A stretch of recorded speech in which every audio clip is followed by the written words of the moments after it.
Pikon na si Lolo Tomas dahil hindi pa rin nagpapakita sa kanya ang apong si Pidyong.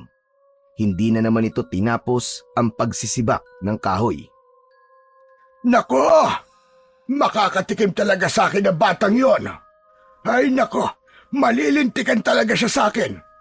Kung saan na naman nagpunta ang lintik na yon, alam na maraming trabaho dito sa bahay.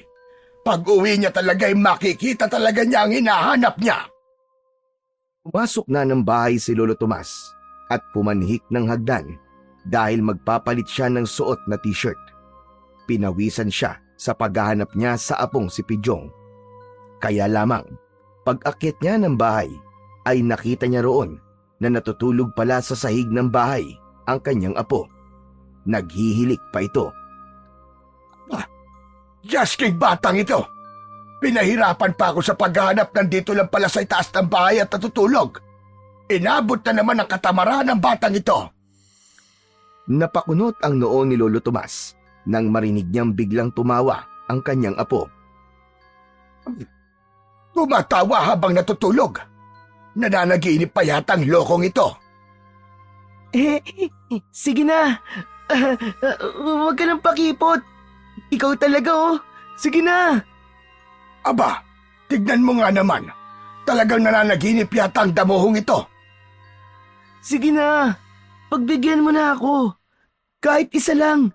Mabilis lang to. Lumapit si Lolo Tomas sa natutulog na apo upang mapakinggan ng malinaw ang sinasabi nito. Kaya lang, sa paglapit ng matanda sa kanyang apo, ay biglang hinawakan ni Pidyong ang paa ng kanyang lolo at niyakap ito. Aba, kung batang ito at gusto pa yatang pagtripan ang paa ko. Talaga? Pwede na? Ayos, pwedeng-pwede na pala eh. Nalintikan na. Nanunulis ang nguso ni Pidyong. Mukhang may pinaplano sa paa ko. Bago pa naalis ni Lolo Tomas ang kanyang paa sa pagkakahawak ni Pidyong, ay agad itong inilapit sa kanyang labi at pinaghahalikan. Bango-bango mo! Ang sarap-sarap mo talaga! Ang sarap mong pupugi ng halik! Abay, lokong bata ito at pinupupog na ng halikan talampakan ko. Nakikiliti ako! Siraulo kang bata ka! Hindi mapigilan ni Lolo Tomas ang humagikgik dahil sa pagpupog ng halik ni Pidyong sa kanyang talampakan. Hoy, Pidyong! Tumigil ka na nga sa mga kalokohan mo at nakikiliti na ako! Gumising ka na riyan! Gumising ka na! Nagising si Pidyong dahil sa pagtampal ng kanyang Lolo Tomas. Subalit inis ito na napatingin sa matanda. Lolo Tomas! Pambira ka naman, Lolo Tomas Ang sama naman po ng timing nyo. Nandun na eh. Kalips to lips ko na siya eh. Tapos ginising mo pa ako. Ang sarap pa naman niyang halikan. Anong ang sarap halikan na sinasabi mo? Tignan mo nga yung hawak mo. Pa ako yung kanina mo pa pinupupog ng halik. Hayan at hawak-hawak mo pa. Pwe! Kaya pala sagwa ng lasa. Yak! Kadiri! Saka amoy patay na daga. Ngayon, panay ang pintas mo. Samantalang kanina halos ipagduldulan mo sa mukha mo ang talampakan ko. Lolo naman ang labo mo talaga eh. Nakakasira kayo ng pantasya ko eh. Abay, lokong ito at kasalanan ko pa. Sino ba yung pinupupog mo ng halik sa panaginip mo ha? Sabihin mo nga sa akin. Yung artista pong crush ko. Si Ivana. Ivana ka dyan. Aagawan mo pa ako tama na nga yung katutulog mo. Tumayo ka na yan. Napakatamad mong bata ka. Lo, kanina pa po nakatayo. Tayong-tayo na nga po eh. Kasi nga, hinahalikan ko kanina si Ivana. Aba, talagang lintik na batang ito at namimiloso po ka pa. Baka gusto mong putulin ko yung sinasabi mong nakatayo at nang makita mo. Lolo talaga di na mabiro. O sige na. Bumangon ka na riyan at tapusin mo na yung trabaho mong iniwan sa baba. Tama na yung katutulog mo, Pidyong. Dahil walang magandang mangyayari sa buhay mo kung puro kahilata. 18 anyos na si Pidyong. Sila na lang ng kanyang Lolo Tomas ang magkasama. Parehong ulila na ito sa mga magulang. kaya ang kanyang lolo na lamang ang kinalakihan nito. Pangunguha ng mga kahoy na panggatong at pag-uuling ang pinagkakakitaan ng maglolo. Tapos ng high school si Pidjong, hindi na pinalad na makapagkolehiyo dahil sa kakapusan sa pinansyal na pangangailangan. May kasipagan din naman ang binatang si Pidjong. Yun nga lang, kapag talagang inabutan ng antok ang binata, ay hindi pwedeng hindi niya muna yun itutulog. Pakiramdam kasi niya ay mas lumalakas siya kapag nakakatulog kahit saglit lang. Kaya nga lang, tuwing matutulog siya, ay hindi maiwasang hindi siya mananaginip. Sabi nga, ay naglalayag ang kaluluwa ng isang tao kapag natutulog at nagkakaroon ng iba't ibang panaginip. Upang hindi na magalit pa ang kanyang lolo Tomas, ay binalikan ni Pidjong ang kanyang trabaho dahil kailangan niya itong tapusin. Isa sa pinagkakaabalahan ni Pidjong ay ang pag-iensayo niya ng arnis. Nagka-interes siyang mag-aral nito nang minsan may isang Hapones na ang pangalan ay Yukumiro na nanirahan sa kanilang baryo, sa baryo Matubig. Nagturo ang Hapones na si Yukumiro sa mga kabataan ng paggamit ng arnis upang maging proteksyon laban sa mga masasamang tao. Pinag-igi ni Pidjong ang pag-aaral, kaya laking lungkot niya nang bumalik na ng kanilang bansa ang naturang dayuhan. Subalit ang mga natutunan niya ay paulit-ulit niyang iniinsayo upang hindi niya ito makalimutan. Katunayan ay nagamit na rin niya ng ilang ulit ang kanyang kakayahan sa arnis nang minsang sunggaban siya ng isang asong ulol. Dugo ang ulo at napatay niya ang aso. Wala namang nagalit o nagreklamo, lalo na't ang aso na kanyang napatay ay may mga bata na ring nakagat at napag-alaman na ito ay apektado ng rabies. Kaya ipinagpapasalamat pa ng mga taga-baryo ang pagkakapatay niya sa asong ulol. Nagamit din niya ang kanyang kakayahan sa arnis nang may lasing na nag-amok at hindi mapigilan ng mga kalugar nila. Nagwawala ito dahil sa kalasingan at walang sinisino. Takot din lumapit ang ibang tao dahil sa hawak nitong patalim. Si Pidjong lang ang nakapagpahinto sa pagwawala nito dahil napatulog niya ang lasing nang tamaan nito ng arnis sa noo. Kaya nga kahit paano ay kilala si Pidjong sa baryo Matubig dahil sa mga kabayanihan na nitong nagawa. Ipinagmamalaki siya ng kanyang lolo Tomas sa bagay na yon. May lalakarin si lolo Tomas ng araw na yon, kaya mag-isa lamang si Pidjong na mangunguha ng mga kahoy na panggatong na ipagbibili at uulingin. Nagpaalam si lolo Tomas sa kanyang apo. May mahalagang bagay kasi kami pag-uusapan ni Paring Lucio. Ibig kasi niyang ibenta ang kanyang lupa. Nagpapatulong siya. Kaya gusto kong makita kung gaano kalawak yon. Nako, ayos po yun, Lolo Tomas. Dahil kapag naibenta niyo po ang lupa ni Mang Lucio, jackpot yun, Lolo. Magkakapera po kayo dun. Tama ka. Ganun na nga, Pidjong. Tapos, makakabili na po tayo ng mga bagong gamit sa bahay. Saka, bagong damit at saka sapatos. Aba, oo naman. Pati yung mga pagkain na di pa natin natitikman, mabibili nating lahat. Sige po, Lolo. Umalis na po kayo para makapag-usap na po kayo ni Mang Lucio. At ako naman po ay mangangahoy na rin para meron po tayong uulingin. Nagkanya-kanya na ng lakad ang maglolo. Si Lolo Tomas ay patungo sa kabilang barangay sa kanyang kumpare. Samantalang si Pidjong naman ay sa kakahuyan para humanap ng panggatong at kahoy na gagawing uling. Kapag ganong umaalis ng bahay si Pidjong, ay lagi niyang bitbit ang kanyang pares ng arnis. Nasanay na kasi siyang dala ito palagi para maging handa siya sa anumang panganib na kanyang makakasagupa. Katulad ng mga sandaling yon, habang nangunguha ng kahoy na panggatong si Pidjong, ay pakiramdam niya, kanina pa merong matang nakamasid sa kanya. Kaya naging alisto ito. Hinawakan niya ng mahigpit ang itak na gamit sa pamutol ng kahoy, habang ang arnis naman niya ay nakasabit sa kanyang gawing likuran. Kung sino ka man, at anumang nilalang ka, hindi ka sasantoy ng dala kong armas. May paglalagyan ka talaga sa akin. Pilit na nakiramdam si Pidyong. Isang maling kilos ng nilalang na pakiramdam niya'y nagkukubli ay tsak 2 bagay lang ang pwedeng mangyari. Gugulong ang ulo nito o mawawalan ng mga braso. Handang-handa at nakaalerto na si Pidyong sa pwedeng mangyari nang makita niya na nagliparan ang mga ibong maya.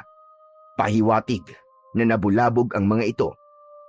Nilapit doon ang atensyon ni Pidyong at mula sa madamong lugar ay sumulpot bigla si Batchoy. Takot na takot at tumatakbo patungo sa kinaroroonan ni Pidyong. Oh, si Pinsang Batchoy yun ah. Ano nangyari doon? At parang may kinakatakutan. Halos habol ni Batchoy ang hininga niya nang makalapit ito kay Pidyong. Pidyong! Pidyong! Tulungan mo ako, Pidyong! Bakit paano ba nangyari sa'yo? Takot na takot ka. May humahabol ba sa'yo? Oo. Ayaw akong tantanan eh. Kanina pa nakasunod sa akin. Nakakatakot. Sino ba? Biglang nakarinig si Pidyong ng tila ugong. Kasunod ay ang tila maitim at mumunting bagay na lumilipad. Mga insektong ligwan pala ang humahabol kay Batchoy. Grupo ng mga ligwan na handang atakihin ang bata. Mga ligwan ang humahabol sa'yo, Batchoy! Oo, Pidyong! Tulungan mo ako! Praning ka ba? Wala akong magagawa sa mga yan. Di kita matutulungan, kaya tara na! Sasamahan na lang kitang tumakbo! Takbo na, Batchoy! Kumaripas na nga ng takbo ang magpinsan. Kahit gaano pa kahusay sa arnis at kahit gaano pa katalas ang dalang itak ni Pidyong, ay hindi niya kayang gamitin yon laban sa insektong paparating. Bilis sa pagtakbo lang ang kaya nilang gawin upang makapagtago at makaiwas sa kagat ng mga ligwan. At dahil ang tanging kaligtasan lang nila ay sa ilog upang hindi makatikim ng kisot o kagat ng mga ligwang humahabol sa kanila, kaya patungong ilog ang direksyon ng magpinsan. Kailangan maglublob sila sa ilog upang makaiwas sa pag-atake ng mga insekto. Kaya pagdating sa ilog, ay agad na tumalundon ang dalawa. Walang nagawa ang mga insekto, kundi ang magpaikot-ikot na lumilipad sa ibabaw ng tubig, habang nakalublob sina Pidyong at Batchoy sa ilalim, kasama ang ulo sa pagkakalublob sa tubig. Saglit lang nilang inilalabas ang kanilang ulo para sumagap ng hangin kapag hindi na nila kaya at naghahabol na sila ng hininga. Umabot din ng ilang oras silang nakalublob sa tubig dahil hindi kagad umalis ang mga ligwan, kaya nang matiyak nilang wala na ang mga insekto sa ibabaw ng tubig, saka palang umahon ang dalawa. Ang bihira! Walang yaka talaga, Batchoy, ano? Kasalanan mo to eh! Anong ako? Hinabol ako ng mga ligwan eh. Di sana, ikaw na lang ang nagpahabol.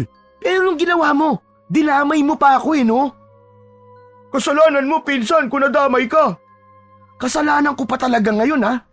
Kasi nga, nandun ka sa kakahuyan eh. Kung wala ka ron, hindi ka sana nadamay sa panghahabol sa akin ng mga ligwan. Wala ka talaga sa ayos eh, no? Dati kaya tang abnormal eh. Teka, ang ginaw na. Ilang oras din tayo nakababad sa tubig. Nangya naman, oh. Di nga tayo nakagat ng mga ligwan na yun. Pero mamamatay naman tayo sa ginaw dahil sa pagkakababad sa tubig. Huwag ka na magreklamo. Wala na mga insekto kaya ligtas na tayo dalawa ngayon. Malamang, may ginawa ka na namang kalokohan, ano? Umamin ka nga. Kaya ka inabol ng mga ligwan na yun. Gusto ko lang naman kunin yung kanilang pulot eh. Pero hindi ko akalain na matatapang pala yung uri ng ligwan na yun. Nagalit at ayaw na akong tantanan. Paano? Umiral na naman siguro ang kasibaan mo. Nagugutom kasi ako eh. Kaya napagtripan kong kunin yung bahay ng pukyutan. Yan. Yan ang hirap sa'yo. Puro pagkain ang laman ng utak mo. Kaya minsan napapahamak eh. Alam mo ikaw, Batchoy, ikamamatay mo talaga ang kasibaan mo. Grabe ka naman sa akin, Pidyong. Patay ka agad. Oo, kasi nga, kung hindi yung tao na may-ari ng puno na hinawakan mo ang hahabol sa'yo, ayan, mga insekto na nagalit ang humabol sa'yo dahil pilit mo rin kinuha yung kanilang bahay pukyutan. Manghihina kasi ako kapag hindi ako nakakakain, pinsan eh. Sa susunod, mag-dieta ka kasi para hindi laging pagkain ang hinahanap mo. Nag-dieta naman na ako eh. 3 takal na nga lang ng kanin ang kinakain ko eh. Dati 5 takal eh. Sus, dieta pa. I-try mo. Huwag ka na lang kumain para sure napapayat ka. Ano? Hindi ka kain? Eh di naman pagpayat ang gusto mo mangyari sa akin eh. Ang gusto mo yata matepok na ako eh. Ay nako Batchoy. Tara na nga umuwi at giniginaw na talaga ako para makapagpalitan ng damit. Paano yung mga kahoy na kinuha mo? Babalikan ko na lang yun. Ikaw kasi. Dahil sa'yo nasira ang araw ko. Sa pag-uwi ni Pidyong sa bahay ay naroon na ang kanyang lolo Tomas na nagtataka dahil basang-basa ito. Kaya sinabi niya rin kagad sa kanyang lolo ang nangyari kay Batchoy. Yan talagang pinsan mo kahit kailan. Dinadala ka palagi sa peligro. Wala po tayong magagawa, hindi mapigilan ng kasibaan eh. Hayaan mo at pagsasabihan ko yung Batchoy na yan. Nako, wag na po Lolo Tomas. Siguro po dahil din sa kabataan ni Batchoy kaya pasaway siya. Hindi kasi tama na mahilig siyang mangialam. Pero sa nangyari po sa kanya kanina na hinabol kami ng mga ligwan, malamang ho, magtatanda na po yun. Hindi na po uulit yun. Aba dapat lang. Sa susunod baka kung ano na masamang mangyari sa kanya. Kinabukasan ay nagbalik sa kakahuyan si Pidyong upang minsan pa'y manguha ng mga kahoy na panggatong. Subalit sa pagkakataong yun ay kasama na niya ang kanyang lolo Tomas. Gaya ng nakagawian ni Pidyong, nakasabit sa gawing likuran niya ang kanyang arnis at sa bewang naman ay naroon ang itak na gamit niya sa pamputol ng kahoy. Lolo Tomas, maiwan ko po muna kayo ha. O bakit apo? Saan ka pupunta? Babalikan ko lamang po yung mga kahoy na naiwan ko kahapon. Di ko na po kasi nabalikan dahil sa nangyari sa amin ni Batchoy eh. O sige. Puntahan mo na dahil sayang ang mga yon.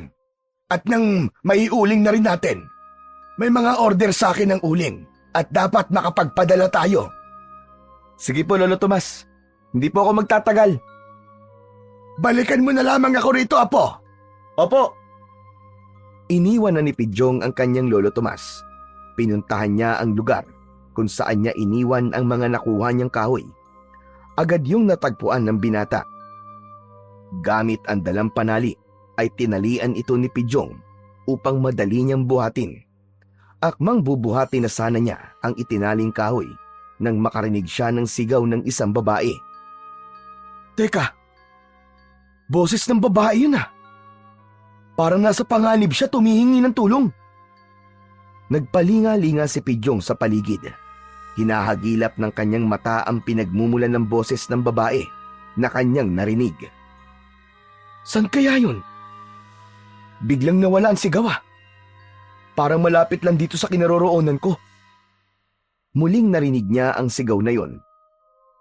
Sa bandaron, doon ang gagaling ang sigaw ng babae.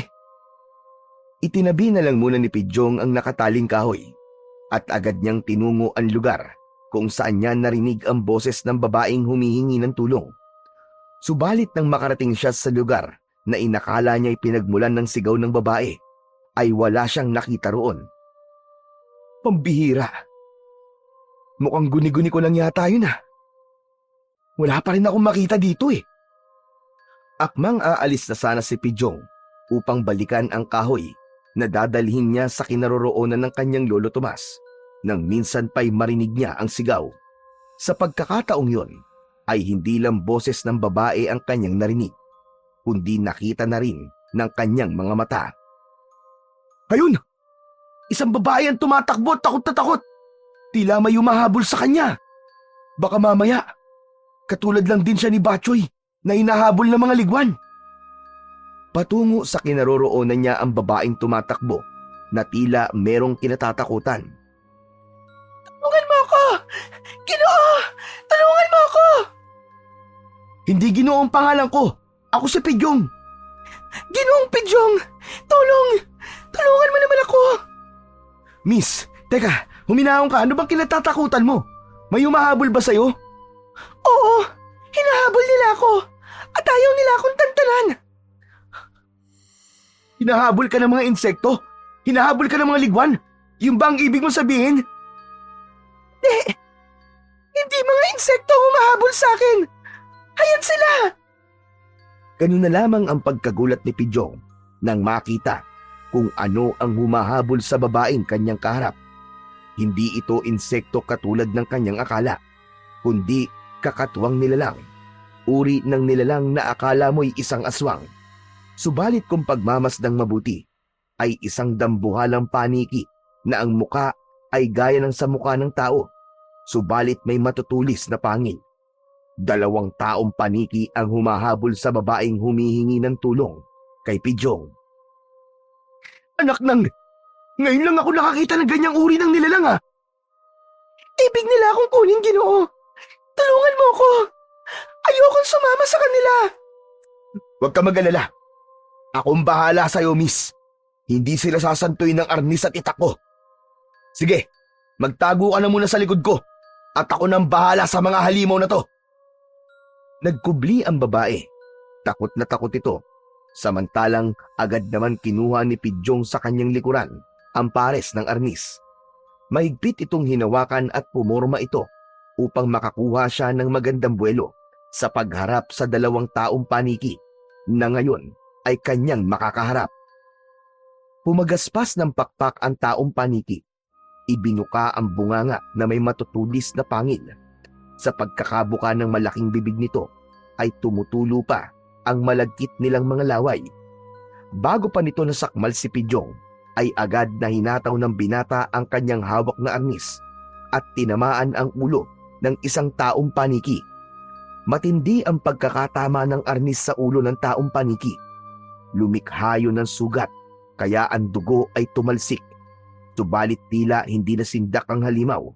Patuloy ang pag-atake nito kahit na pumupulandit na ang dugo mula sa ulo na tinamaan ng arnis. Sumugod na rin ang isa pa. Nagtulong-tulong sila sa pag-atake kay Pidjong, kaya mas pinaigi ni Pidjong ang paghataw at pagharibas sa 2 halimaw na pilit na umaatake sa kanya. Napapaatungal ang mga taong paniki na tinatamaan ng arnis ni Pidjong. Aba, matigas kayong mga siraulo kayo Hindi pa talaga kayo susuko? Ginagalit niyo ako Minsan pa ay pinagahataw ni Pidjong ang 2 halimaw hanggang sa bumagsak ang mga ito sa lupa na nagkikikisay. Kaya ang pagkakataon na yon ay sinamantala ni Pidjong upang ibigay ang katapusan sa mga ito. Mula sa kanyang bewang ay kinuha niya sa kaluban ang kanyang bagong hasang itak at agad na pinagtatataga ang mga taong paniki. Nagkaputol-putol at nagkagutay-gutay ang halimaw. Hindi sila tinigilan ni Pidjong at tiniyak na patay na ang mga ito bago pa niya lubayan. O ano? Kala nyo Hanggang dyan lang pala kayo Puro kayo yabang. Pwe! Ang baho nyo pa, mga taong paniki! Ang papanghinang amoy nyo!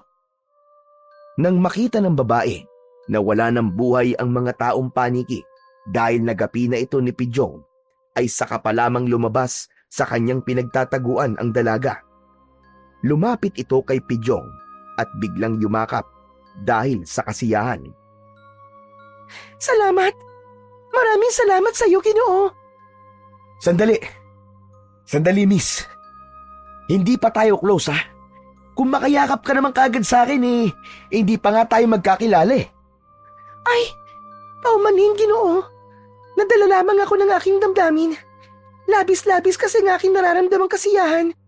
Iniligtas mo ko sa kamay ng mga taong paniki. Okay lang. Ginawa ko lang naman ang dapat Pero miss, sino ka nga pala? Tawagin mo na lamang akong Liwayway. Liwayway? Ang luma naman ng pangalan mo. Aba, tunog gaw-gaw Yan kasi ang binigay na pangalan sa akin. Ikaw nga pala, Ginoo. Ano naman ang pangalan mo? My name is Pidjong. Pero, Pidjonito ang totoo kong pangalan. Bakit nga pala ganyan ang suot mo? Nakikita ko lang ang ganyang suot sa mga lumang larawan eh. Ang tawag namin dyan baro at saya na ginagamit kapag may cultural presentation sa school. Alam mo ba yun? Pagpaumanin mo, Ginoo. Subalit hindi ko kayang mawatasan ang iyong sinasabi. Ha? Ako rin eh. Para kang tumutula ah. Teka miss, saan ka ba galing ha? Galing ako sa lupain na liwanag. Ano? Lupain ng liwanag? Saan ba yun? Saang bayan yun? Saka, sakop ng anong barangay yun? Hindi ko alam.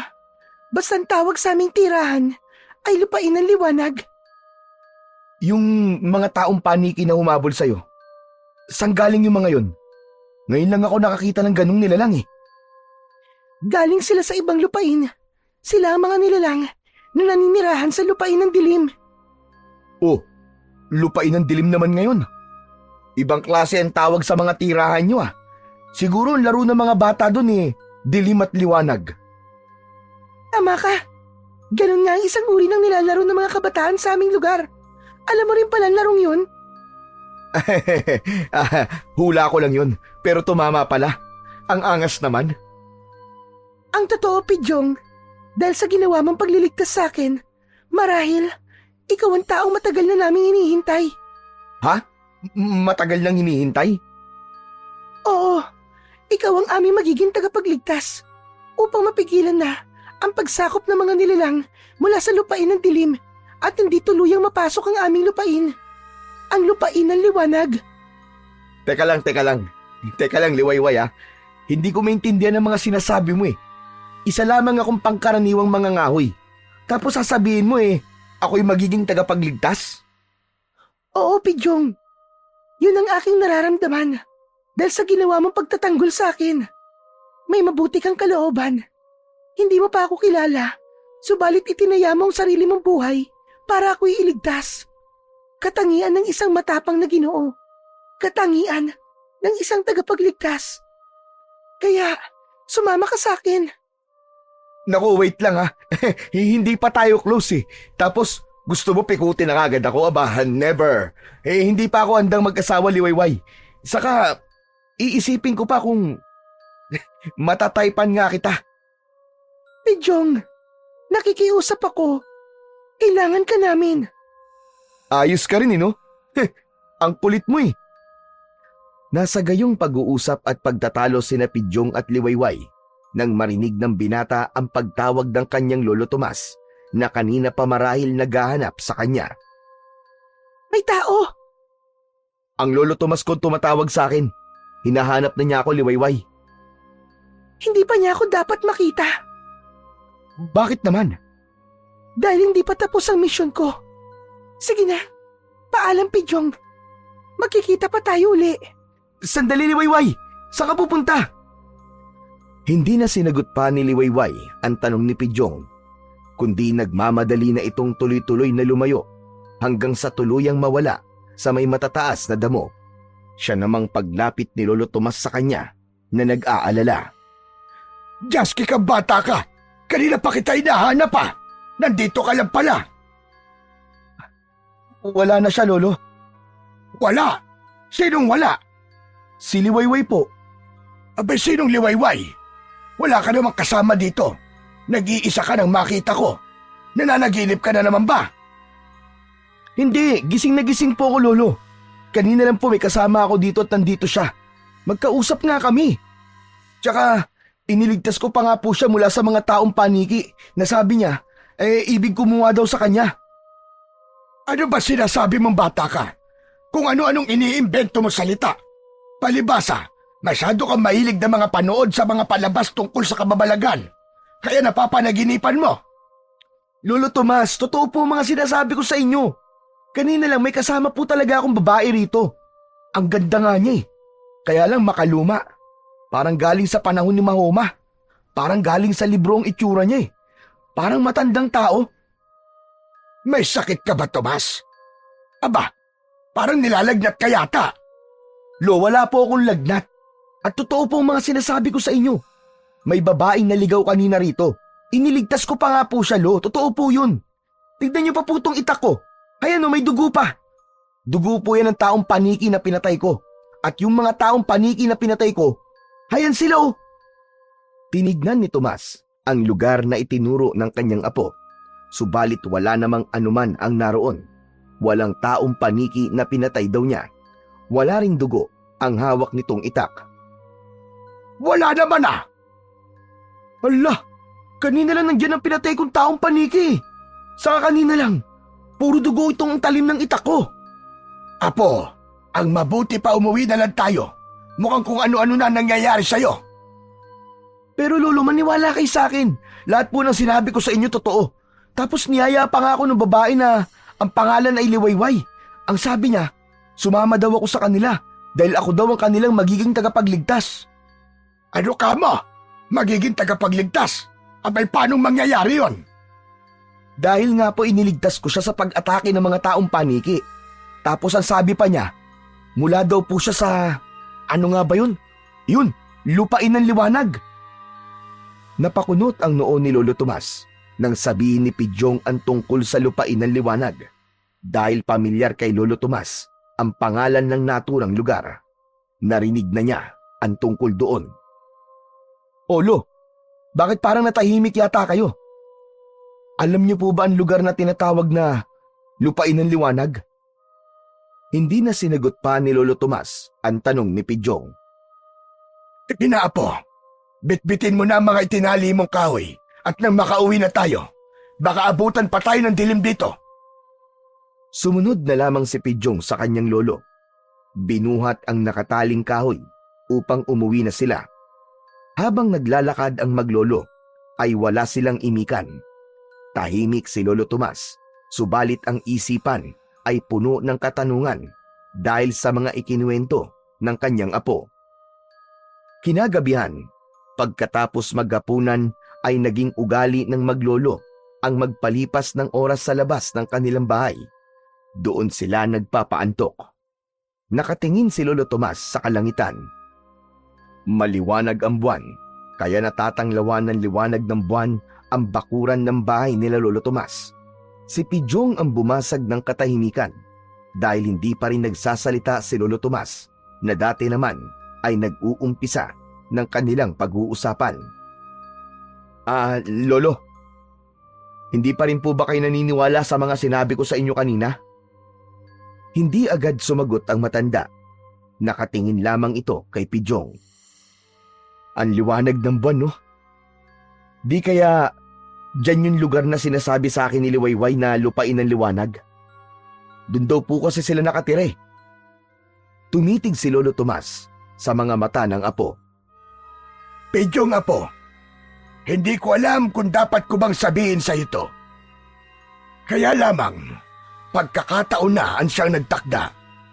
Dahil ramdam ko na sa mga darating na araw, ay mas marami ka pang madidiskubre na yung ipagtataka. Ano po? Tungkol naman po saan, Lolo Tomas? Sa nangyari sa'yo, sa nakita mong babae sa kakahuyan, at ang ginawa mong pagliligtas sa kanya. Ibig po bang sabihin naniniwala na po kayo sa akin? Oo po, naniniwala na ako sa'yo. Naibig ko sanang wag na lamang pansinin dahil alam ko kaakibat ng mga pangyayaring yon ang paghihiwalay nating dalawa. Ano po? Magkakahiwalay tayo, Lolo? Sapagkat dadaling ka sa lugar na kailangan mong marating, sapagkat yun ang nakatadhana sa'yo.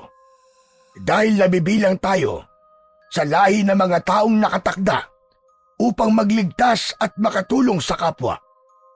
Sa lumang panahon man o sa bagong panahon. Teka, Lolo Tomas, sandali lang po. Naguguluhan po ako eh. Hindi ko po kayo magets eh. Apo, mahirap ipaliwanag, subalit alam kong maiintindihan mo rin sa takdang panahon. Takdang panahon? Kailan po yun? Hindi ko pa rin alam. Ngunit batid kong napakalapit na noon. Teka, naguguluhan pa rin po ako, Lolo Tomas. Kung totoo nga po ang sinasabi nyo, paano ako magiging tagapagligtas? Pangkaraniwang tao lang ako eh. Tapos, sa ibang lupain pa yon. Apo, may nakatakda para sa iyong magiging kapalaran. Halika, sumama ka sa akin. Meron ka pang dapat malaman. Tumayo ang maglolo at pumasok sa loob ng bahay. Sa isang lugar ng bahay ay may mga nakatambak na lumang gamit roon. Para kay Pidyong ay mga patapon yun dahil nga sa kalumaan. Subalit mahalagang bagay pala. Isang lumang baul na yari sa bakal na kinakalawang na ang hinila ni Lolo Tomas. Hindi ito nakakandado, subalit dahil sa kalumaan at pagkakaroon ng kalawang ay nahirapan ang matanda na buksan ito. Gayunpaman, pinagtiyagaan ito ni Lolo Tomas hanggang mabuksan ang kinakalawang na baul na gawa sa bakal. Mga lumang gamit ang naroon. May talim ng sibat, tabak at iba pang uri ng mga armas na gawa sa bakal. Nababalot na ng kalawang ang iba dahil sa kalumaan. Subalit kapag nilinisan ay tiyak na babalik sa dati. Isang supot na yari sa balat ng hayop ang kinuha ni Lolo Tomas sa loob ng kalawanging baul. Nakatingin lang doon si Pidyong na nasasabik at nag-aabang kung ano bang meron sa loob ng supot na yari sa balat ng hayop. Isang uri ng kwintas ang nasa loob ng supot.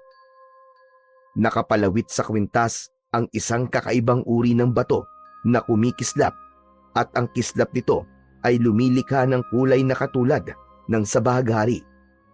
Nanlaki ang mga mata ni Pidyong nang makita ang kakaibang kwintas na hawak ng kanyang lolo. Wow! Ang ganda niyan, Lolo ah! Ano pong klaseng kwintas yan, Lolo Tomas? Isang kwintas ito na may taglay na mutya.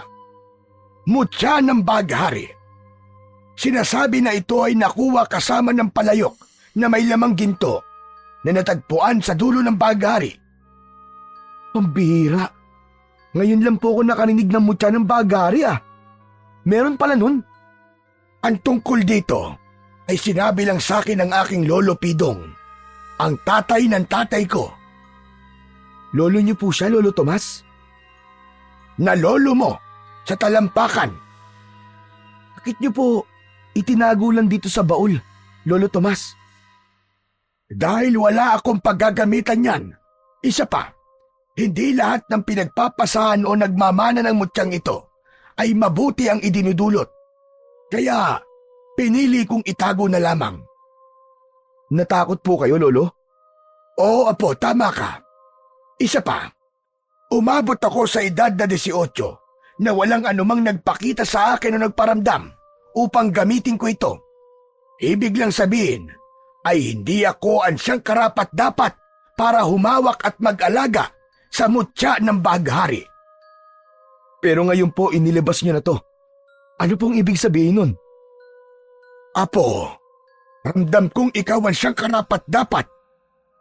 Kaya ipapasa ko sa iyo at ipagkakatiwala ang mutyang ito, Pidyong. Sigurado po ba kayo, Lolo Tomas? Oo, apo. Yung pagpapakita sa iyo ng babaeng sinasabi mong mula sa lupain ng liwanag ay pagpapatunay lamang na ikaw ang siyang itinadhana upang mag-alaga sa mutya. Kaya magkakaroon ka ng mabigat na gampanin. Mahaharap sa pakikipagsapalaran. Teka, Lolo Tomas. Bigla naman po yata akong kinabahan sa mga sinabi niyo. Ang simple-simple po ng buhay ko kasama kayo tapos magiging komplikado. Sabi ko nga sa iyo, wala akong magagawa. Maging ikaw ay hindi maaaring tumutol kung yun ang siyang nakatadhana para sa iyo. E paano po kung ayaw ko, Lolo? Kahit tumanggi ka at iwasan mo, apo, hahabulin ka ng mga pangyayari at pilit kang dadalhin kung saan ka nararapat. Wala kang magagawa kundi tanggapin ang iyong kapalaran dahil yun ang nakatakda sapagkat mula ka sa mga lahi ng tagapagligtas. Natahimik si Pidyong dahil sa ipinaliwanag ng kanyang Lolo Tomas na hindi niya pwedeng tanggihan, kundi kahit ayaw niya ay dapat niyang tanggapin dahil yun ang kanyang kapalaran. Kinuha ni Lolo Tomas ang kamay ng apo at inilagay sa magkadikit na palad nito ang kwintas na may mutya ng bahaghari. Ayaw pa sana yung hawakan ni Pidyong pero ipinilit yun ng matandang lalaki. Habang nasa loob ng nakakuyom na palad ni Pidyong ang agimat, ay may kakaibang enerhiya siyang naramdaman. Enerhiya na gumapang sa kanyang buong katawan. Nanginig at tila nanigas ang kanyang mga braso, kamay, binti at paa. Pinagmasdan naman siya ng kanyang lolo Tomas na merong pagtataka. Subalit hindi yun pinakialaman ng matanda. Inisip niyang bahagi yun ng pagpasa niya ng kwintas kay Pidyong. Maya-maya lang ay pumayapa na si Pidyong. Nawala na ang tila panginginig niya. Napahiga si Pidyong dahil pakiramdam niya ay nanghina siya. Subalit saglit lang ay bumalik ang kanyang lakas at ramdam ni Pidyong na may kakaiba sa kanyang pakiramdam. Subalit hindi pa niya mawari. Ang tanging natitiyak niya, hindi yun pangkaraniwan. Bago pa iwan ng maglolo ang lugar na kinaroroonan ng mga tambak nilang gamit, ay may ipinaalala sa kanya si Lolo Tomas. Pidyong apo, hindi ka na gaya ng dati dahil sa tungkuling nasa iyong balikat. Kaya anuman ang mangyari at saan ka man dalhin na magiging kapalaran mo, sumunod ka lamang. Huwag mo kong alalahanin. Magkakalayo po talaga tayo, Lolo? Ganun po ba talaga? Oo, apo. Kaya handa na ako at tanggap ko na yon. Ang mas mahalaga ngayon ay magampanan mo ang iyong tungkulin at ipagpatuloy ang dangal ng ating lahi kung saan tayo nakilala. Huwag po kayo mag-alala, Lolo Tomas. Kahit magiging mahirap po, lalo na't magkakalayo tayo, tatanggapin ko po. Lalo na't sinasabi niyong itong nakatakda at ito ang aking kapalaran.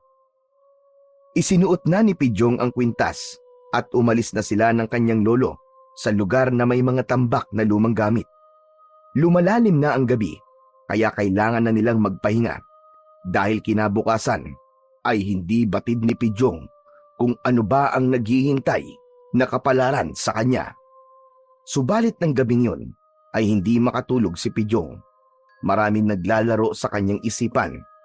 Ngunit kailangan niyang matulog at magpahinga dahil bukas ay kailangan muli niyang tulungan ang kanyang lolo sa mga gawain nito.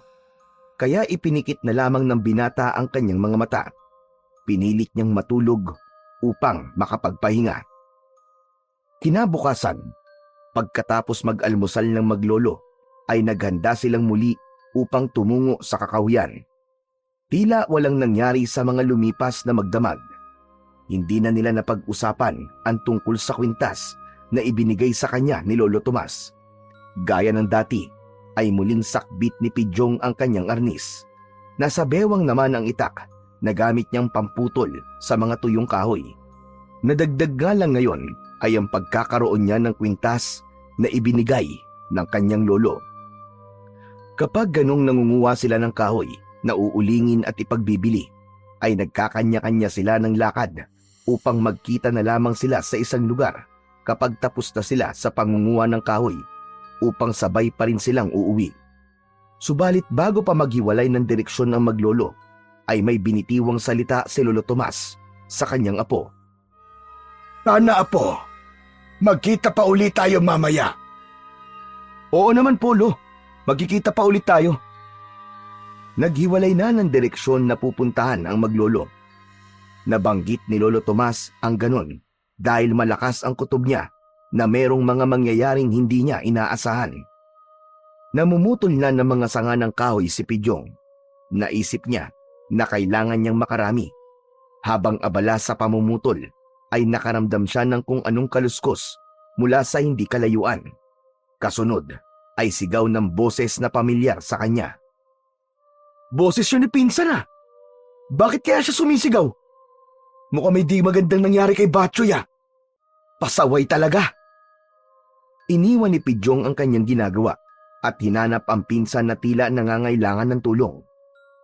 Agad naman niyang nakita na nakabiti ng patiwarik ang pinsang si Batchoy. Nakatali ang isang paa nito dahil nasilo sa isang bitag. O Pinsan! Pambira ka, anong ginagawa mo dyan? Gusto mo bang mag-alatarsan ha? Nagtatanong ka pa talaga. Pwede mo bang tulungan na lang ako makababa? Ang sakit na sa paa eh. Baka mamaya matanggal lang isa kong binti. Hinanap ni Pidyong ang tali ng silo upang putulin yon. Agad naman niya yung nakita. Humanda ka, pinsan ha! Puputulin ko na tong tali para hindi ka na nakabitin dyan! Sandali lang. Baka mapasama ang bagsak ko eh. Huwag mong basta puputulin. Oo na, ako na ang bahala. Aalalayan ko na lang. Hawakan ko lang tong tali para hindi ka bumagsak. Pinutol na ni Pidyong ang tali ng bitag at hinawakan yon upang mapigilan ang biglaang pagbagsak ni Batchoy, kaya maingat at dahan-dahan itong naibaba mula sa pagkakabitin. Saka nilapitan ni Pidyong upang alisin ang tali sa paa ng pinsan. Buwisit talaga oh. Ang malas ko naman. Sa dami ng mahuhuli sa patibong na yon, ay ako pa ang nasilo. Para saan ba yung silo na yun? Para sa ligaw na hayop o kaya sa baboy ramo. Tama lang naman, di ba? Masyado kasing layas at hindi maingat kaya ikaw ang nahuli. Saka isa pa. Mukha ka namang baboy ramo eh. Aray ko naman, pinsan. Masyado ng personal yun ah. At nasaktan ka pa sa lagay na yan ha. Tignan mo nga yung itsura mo. Nilait mo na naman ang katabaan ko. Buti na lang pala't narinig kita at kasalukuyang nandito ako sa kahuyan. Dahil baka dito ka naabuti ng gabi kung walang makakakita sa'yo. Tapos naku po, sigurado ko na pagpepiestahan ka rito ng mga aswang. Uy, wag ka naman ganyan. Oo na. Salamat na sa'yo dahil iniligtas mo ako. Huwag ka kasi masyadong pasaway para hindi ka napapahamak. Nag-uusap ang magpinsan nang mula sa isang bahagi ng gubat ay minsan pang nagpakita kay Pidyong si Liwayway. Salamat at nakita ulit kita, Pidyong. Oh, nandito ka rin pala, Liwayway. Uy, chika babes. Magkakilala kayo, pinsan? Oo, Batchoy. Nagkakilala na kami kahapon ni Liwayway dito din sa Kakahuyan. Liwayway, siya nga pala ang pinsan ko, si Batchoy, na laging gutom at mahilig lumamon. Pinsan naman eh. Ipinakilala mo nga ako dito sa magandang dilag. Inilaglag mo naman kagad ako. Nagagalak akong makilala ka, Batchoy. Ako man, Liwayway. Oh, wala bang beso-beso man lang? Ano? Ano yung beso-beso? Huwag mong intindihin yun. Kalokohan lang ni Batchoy yun. Huwag mo na siyang pansinin. Habang nag-uusap ang tatlo, ay minsan pang may dumating na mga taong paniki na ang pakay ay kunin si Liwayway. Nanlaki ang mga mata ni Batchoy sa nakita. Bagamat naging pamilyar na kay Pidyong ang mga taong paniki. Andito na naman pala mga pangit na to. Napatay ko na sila, di ba, Liwayway? Iba sila. Natuntun na rin ng ibang taong paniki itong kinaroroonan ko. At maging sila ay nakakarating na dito mula sa lupain ng dilim. Pinsan, baka kung anong gawin sa atin ng mga halimaw na yan ha? Ayoko pang mamatay, hindi pa ako nagkakajowa. Huwag ka mag-alala. Akong bahala sa kanila, pinsan. Bago pa makalapit ang mga taong paniki kina Pidyong, ay tila nasilaw na ang mga ito sapagkat biglang nagbigay ng liwanag at kumislap ang suot na kwintas ng binata. Kasunod ay ang pagkakaroon ng tila bahagari. Napahawak si Batchoy kay Pidyong, samantalang tila nauunawaan naman ni Liwayway ang ibig sabihin ng lumitaw na bahagari, kaya humawak siya sa braso ng binata. Saglit pa ay hinigop sila ng bahaghari. Iniluwa ang tatlo sa isang lugar na tila paraiso. Maraming magagandang halaman at merong isang malinaw na lawa na ang tubig ay kumikislap na parang diamante. Pambihira. Wow! Anong lugar to? Bakit tayo dinala rito ng bagari? Pinsan, ano ba nangyayari? Hindi ko maintindihan ah. Huwag ka na maraming tanong dyan, Batchoy. Dahil ako man, hindi ko rin naiintindihan. Nandito kayo sa aming mundo. Sa lupain ng liwanag. Dinala tayo rito ng bagari mula sa iyong suot na kwintas, Pidyong. Kaya tama ako. Ikaw nga. Ikaw nga ang aming tagapagligtas. Uy, astig ah. Tagapagligtas ka raw, pinsan. Ang angas. Superhero ka nga. Ibang klase. Maraming salamat, Pidyong. At pumayag kang makarating dito sa aming lupain. Tiyak na matutuwa si Ama kapag nalaman niya na kasama ko ang aming tagapagligtas. Sumama kayo sa amin upang maipakilala ko kayo kay Ama. Lumakad na si Liwayway at nakasunod ang magpinsan. Palinga-linga ang mga ito. Pinagmamasdan ang bawat lugar na kanilang dinadaanan. Isang matandang babae ang sumalubong kay Liwayway nang makita ito. Mahigpit na yumakap at biglang umiyak ang matandang babae na sumalubong sa dalaga. Wayway, Apo! Salamat! Salamat at ligtas ka! Lola Rosal, si Ama, nasan po siya? Kailangan niya makausap ang mga kasama ko. Natahimik ang matandang kausap ni Liwayway. Nakatingin ito sa dalaga. Bakit po, Lola Rosal? May nangyari po ba kay Ama? Bihag ang iyong ama, iha. Nakakulong siya sa lupain ng dilim. Sa lugar ni Dabilo, ang pinuno ng dilim. Paano nangyari yun, Lola Rosal? Sinala ang lupain dati ng mga kampo ng dilim. Iba't ibang uri ng aswang na mga pinagkakatiwalaang kawal ni Dabilo. May mga kalalakihan silang pinatay. At ang iyong ama ay dinukot nila. Bakit po dinukot si Ama, Lola? Dahil ang nais ni Dabilo ay ang iyong ama ang gawing pamalit para sa kanyang hinahangad na maging asawa. At sino naman po yun, Lola Rosal? Ikaw, Liwayway. Ikaw ang nais na maging asawa ng pinuno ng dilim. Pakakawalan lamang niya ang iyong ama kapag pumayag ka na maging asawa ni Dabilo. Napakasama niya. Ayoko. Hindi ako papayag na maging asawa ng isang masamang nilalang. Kapag hindi ka pumayag, Liwayway, malalagay sa panganib ang buhay ng iyong ama. Papatayin niya si Matipuno. Pero hindi ko po kaya magpakasal sa pinuno ng dilim, Lola Rosal. Nasa kamay mo ang kaligtasan ng iyong ama, Liwayway. Hindi po ako papayag sa ibig mangyari ni Dabilo. Malaking kahangalan ang nais niya. Sino nga pala ang mga kasama mo? Mukhang taga-ibang daigdig sila. Galing po sila sa daigdig kung saan po ako napadpad. Nagpapasalamat nga po ako na dahil sa kanila ay nakabalik po ako dito ng ligtas sa ating lupain. Ako po si Pidyong, Lola. Ako naman po si Batchoy. Pinsan po ko ni Pidyong, Lola. Ay, Lola, may pagkain po ba kayo? Gutom na po kasi ako eh. Oo, may pagkain kami nakahanda. Halika kayo. Liwayway, marahil ay kailangan muna nila kumain. Tila malayong lupain ang inyong pinagmulan at nagugutom sila. Mamaya na lamang natin ipagpatuloy ang ating pag-uusap. Opo, Lola Rosal. Halika kayo, Pidyong, Batchoy. Sumunod kayo sa akin upang makakain na tayo. Sa isang malawak na bulwagan, dinala ni Liwayway ang magpinsan. Inutos naman ni Lola Rosal sa mga kadalagahang naroon na ilabas ang kanilang mga nilutong pagkain.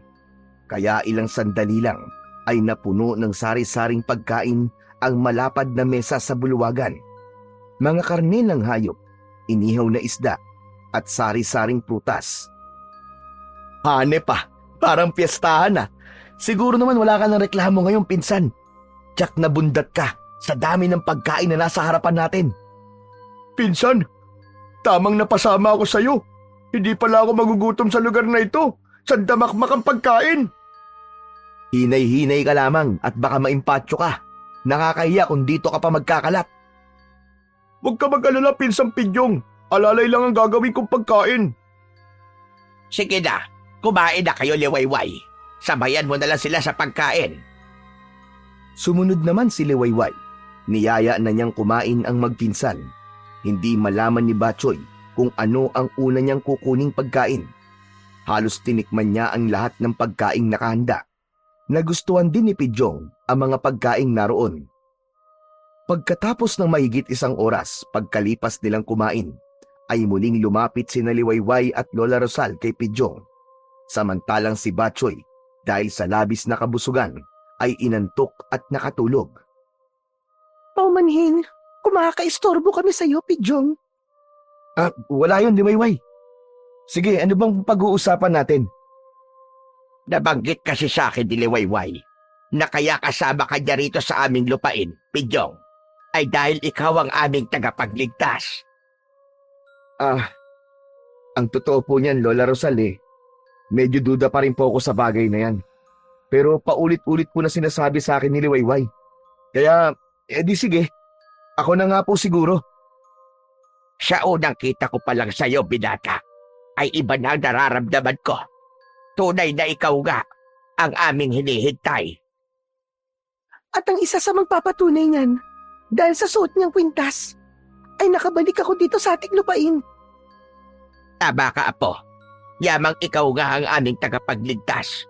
Kaya nakikiusap kami na iligtas mo ang ama ni Liwayway. Pidyong, nagmamakaawa ako sa'yo. Ikaw ang tangi naming pag-asa. Hindi ko kakayanin kapag may masamang nangyari sa aking ama. Maaari nilang patayin si Matipuno, kundi pumayag si Liwayway na magpakasal siya sa pinuno ng dilim.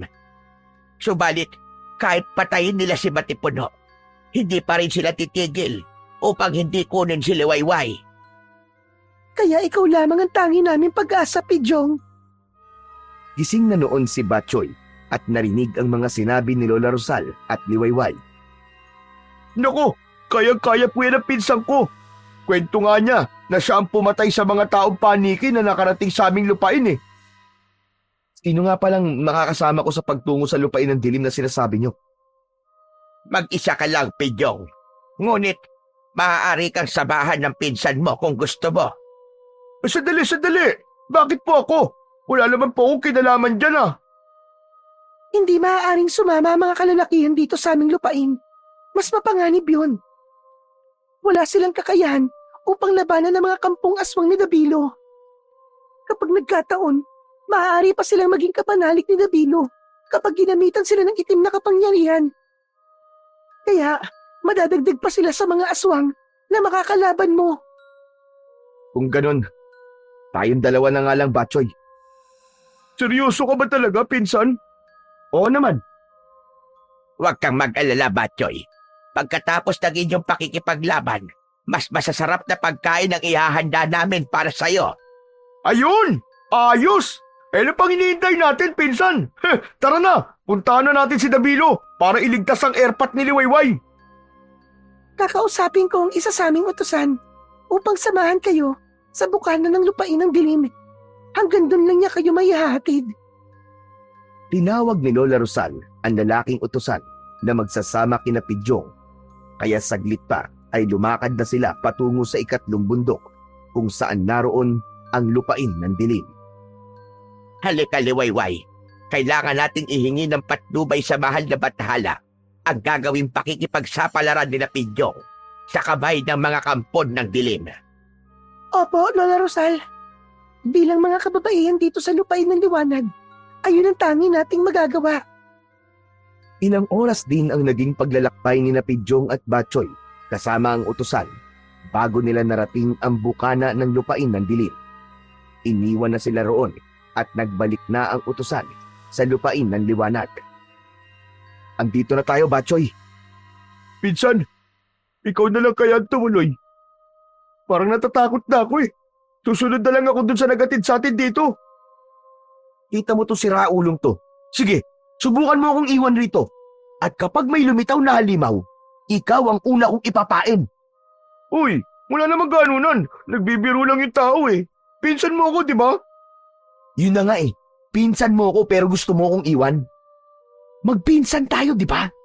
Kaya dapat walang iwanan. Kung mamamatay ako, mamamatay tayo ng sabay. Oo na, sige na. Hindi na kita iiwan. Kinuha ni Pidyong ang itak na nasa kanyang bewang. Oh, hawakan mo to, Batchoy. Oh, anong gagawin ko dito sa itak? Nangangahoy ba tayo dito? Anak ng... Yan ang magiging sandata mo. At sa akin naman tong arnis. Okay, kaya kong gamitin to.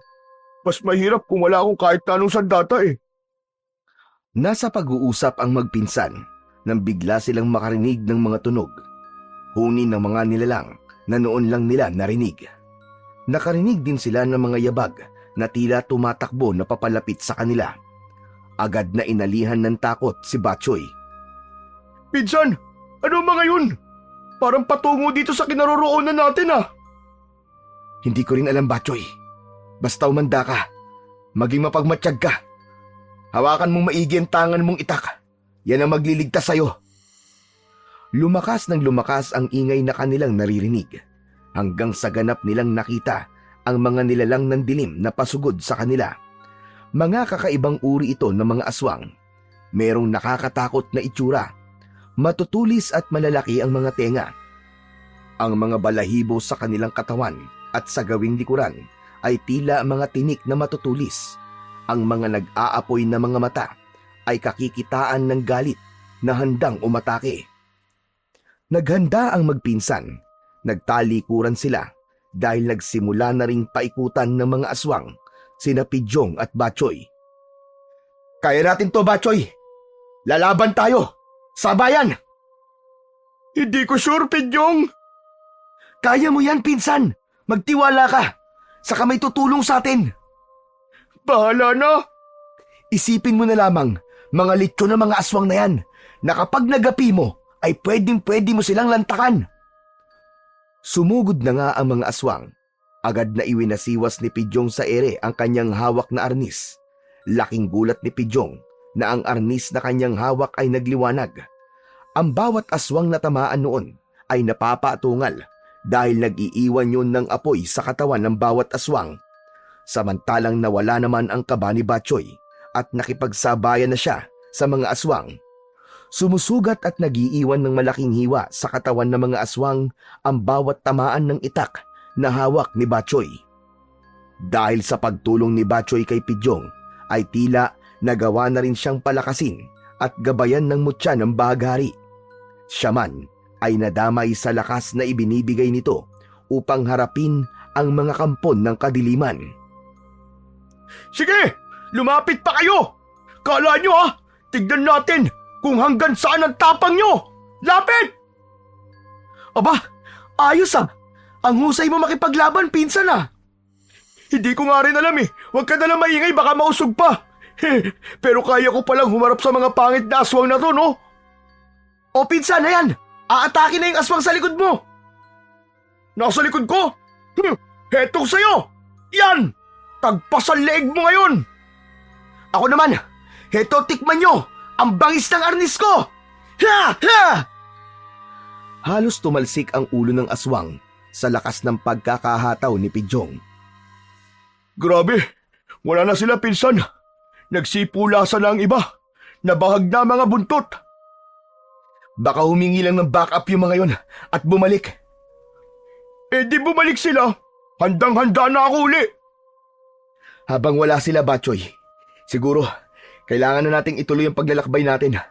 Nasa bukana pa lang tayo ng lupain ng dilim. Hindi pa tayo umaabot sa pinakagitna nito kung saan natin makikita ang ama ni Liwayway. Total, wala na tayong magagawa pa, kaya tara na. Ituloy na lang natin. Wala na tong urungan. Yan ang gusto ko sa'yo, pinsan. Matapang kang tao. Excited na kasi ako eh. Saan? Sa pagharap mo sa kampo ng dilim na makakaengkwentro natin? Hindi ah. Excited na ako sa mga masasarap na pagkain ihahanda nila sa pagbabalik natin. Anak ng tutsang oo. Pagkain na naman eh. Tara na nga. Ituloy na natin ang paglalakbay natin. Mahalaga ang bawat oras dahil buhay ng ama ni Liwayway ang nakataya dito. Okay. Lalo na ngayong nasa kondisyon na ako. Ipinagpatuloy na ng magpinsan ang paglalakbay patungo sa mismong lupain ng dilim. Bagamat palaisipan pa rin sa kanila kung ano ba ang kapalarang naghihintay sa kanila sa lupain na yon. Samantala, sa lupain ng dilim, nagpapahinga ang kanilang pinunong si Dabilo. May mga tila siga ng apoy sa lugar na kanilang kinaroroonan na nagbibigay ng liwanag. Habang nakaupo sa isang upuan at kumukuya-kuyakoy pa ito at ilang magagandang babaeng alipin ang nagsisilbi dito. Merong nagpapakain ng prutas, may nagmamasahe sa mga paa at ang isa naman ay nasa kamay. Lumapit sa kanya ang pinagkakatiwalaang tauhan na si Adobe. Paumanhin sa aking pangabala, Pinunong Dabilo. Anong kailangan mo, Adobe? May balita ka na ba tungkol sa pagpayag ni Liwayway sa aking alok? Tungkol po doon ay wala pa. Naiinip na ako, Adobe. Hanggang kailan niya ako paghihintayin? Baka nakakalimutan niya na hawak ko ang kanyang ama. Tiyak na alam yun ni Liwayway. Siya nga pala, meron ako nasagap na balita na tiyak na hindi mo ikatutuwa, Pinunong Dabilo. At ano naman yun? Nag-ulat ang mga tauhan natin na nagbabantay sa may bukalang daan patungo rito. May 2 nilalang na patungo sa ating lupain. At nakalagpas sila sa bukana ng daan. Anong ibig mong sabihin? Napagtagumpayan nilang harapin ang mga aswang na aking kapanalig? Ang mga aswang na nagbabantay sa buka ng daan? Gano'n na nga po, Pinunong Dabilo. At naglalakbay na sila patungo dito sa atin. Hindi sila dapat makarating dito. At anong sadya ng 2 nilalang na yun? Isang bagay lang ang akin nakikitang dahilan, Pinuno. Ang iligtas ang ama ni Liwayway. Mga hangal sila. Hindi mangyayari yun. Bago pa nila makuha ang ama ni Liwayway, mamamatay na muna sila. O kaya, patay nilang daratnan si Matipuno. Kung ganon, Pinunong Dabilo, anong gagawin natin? Tinatanong pa ba yan, Adobe? Baka wala ng pangkat na malalakas na aswang na siyang haharap sa 2 dayo na patungo sa ating lupain. Masusunod po, Pinuno. Gawin mo na. At inaasahan ko na magandang balita ang susunod mong sasabihin sa akin. Dahil walang katiyakan ang lugar na pupuntahan ni Pidyong at Batchoy, kaya patuloy lang sila sa paglalakad. Umaasa na darating din sila sa lupain na kanilang pakay. Pinsan, pahinga na muna tayo. Pagod na ako eh. Grabe ka, ang bilis mo naman mapagod. Ano ba gagawa ko? Pagod na nga ako eh. Katunayan nga, gutom na rin ako eh. Umanap kaya muna tayo ng mga kain. Baka may mga tanim ditong puno na mayroong bunga na pwede nating kainin. Ay nako, umiral na naman ang kasibaan mo. Kapag hindi ako kumain, manghihina ako, pinsan. Baka hindi sa pakikipaglaban ako mamatay kundi sa gutom. Ang dami mong pang sinasabi. Tara na, humanap na tayo ng mga ngata mo. Ikaw talaga, susunod ka rin lang naman. Ang dami mong panreklamo. Doon tayo, mukhang marami mga tanim na halaman doon. Naghanap na ng makakain ang 2. Isang puno ng saging na hitik sa hinog na bunga ang nakita nila. Yun, ayos! Jackpot! Mga hinog na saging! Pwede na to, pinsan! Talo-talo na to! Dahan-dahan sa pagkain yan, pinsan ha. Kapag naparami ka ng kain yan, baka magkaproblema ka na naman sa pagdumi. Ikaw rin. Dadamihan ko na lang ang inom ng tubig. Kumain na tayo at talagang di ko na kaya. Kumukulo na ang tiyan ko. Nagrereklamo na ang mga bituka ko. Agad na nilantakan ni Batchoy ang hinog na saging na kanilang nakita. Tumitikim-tikim lang si Pidyong dahil hindi pa naman siya nakakaramdam ng sobrang gutom. Habang nakakarami na ng kanin ng saging si Batchoy, ay may naamoy nakakaiba si Pidyong. Masakit yun sa ilong. Anak ng tutsang oo. Yan lang nga ba ang sinasabi ko, insan? Hinay-hinay lang kasi, ayan tuloy. Mukhang kailangan mo pa magbawas ngayon. Ano ba sinasabi mo dyan, Pidyong? Nagpasabog ka na naman na mabahong amoy. Ano ka ba? Sana pinigilan mo man lang. Hindi ko alam ba sinasabi mo, no? Hindi pa nga ako nagpapalabas sa mabahong amoy eh. Ibig mo sabihin hindi ka nagpasabog ng utot? Hindi, no? Teka, oo nga, no? Ang baho nga nun ah. Naaamoy ko na rin. Kita mo na? Sarili mong amoy, nababahuan ka? Ano ka ba, hindi nga galing sa akin yun, Pexman. Kahit patsugi man ang butiki ng kapitbahay natin. Hindi sa akin galing yun. Lalo namang hindi galing sa akin. Pero grabe, sobrang baho talaga. Ang sangsang. Iginala ni Batchoy ang kanyang paningin. Gayon na lamang ang kanyang pagkagulat sa kanyang mga nakita. Grupo ng mga aswang na kung tawagin ay amalanhig ang paparating. Nakakadiri ang mga itsura ng mga ito na tila mga naaagnas ang mga katawan. Nahuhulog ang mga nabubulok na laman kaya lumilika ng nakakasulasok na amoy. Panibagong grupo ng mga aswang na naman yan, Batchoy. Mukhang hindi yata mauubusan ng aswang sa lugar na ito ah. Ibig sabihin nun, nandito na tayo sa lupain ng dilim. Kaya narito na rin ang iba't ibang uri ng aswang na maaari nating makaharap. Lahat sila ay kampo ng kanilang pinuno na si Dabilo. Ayon sa mga sinabi ni Liwayway at Lola Rosal. Nawala na tuloy ako ng gana, pinsan. Hindi ko matake ang amoy ng mga aswang na yan. Nakakadiri. Amoy imbornal sila. Tuloy-tuloy ang paglapit sa magpinsan na mga aswang na amalanig. Ang mabahong amoy ang unang panlaban ng mga ito dahil nasisira ang konsentrasyon ng sino mang makakaharap ng mga nilalang na to dahil sa nakakasulasok na amoy. Pinsan, hindi ko na talaga matake ang amoy ng mga to. Umatake na ang mga amalanhig kay Batchoy. Gamit ang kanyang sandatang itak ay madali niyang nagagapi ang mga ito. Yun nga lang, tila walang kamatayan ang mga amalanhig. Anak nang, bumabangon sila uli. At kahit nagkakaiwalay na ang mga bahagi ng katawan nila dahil sa pagkakataga ko sa kanila, nagdurugtong uli sila. Tama ka, Batchoy. Mukhang hindi matatapos sa pakikipaglaban natin sa kanila. Bumabangon uli sila na parang walang nangyari. Oo nga, pinsan. Ikaw, baka may magagawa ka. Sige, akong bahala, titignan ko. Ako naman ang haharap sa kanila gamit tong aking arnis. Umatake ang mga amalanhig kay Pidjong. Tumitilapon ang bawat bahagi ng katawan ng mabahong nilalang kapag tinatamaan ng arnis ni Pidjong. Subalit nabubuo itong muli. Dumidikit sa bahagi ng katawan na naputol at muling tatayo upang makipaglaban kay Pidjong. Wala nga yatang kamatayan ng mga to. Pidjong, ano na gagawin natin? Akong bahala. Ito na lang ang tangi nating pag-asa. Hinawakan ni Pidjong ang palawit ng kanyang kwintas, saka ito bumulong. Mutya ng bagari, ikaw na lang ang aming tanging pag-asa. Kaya kailangan namin ng tulong mo.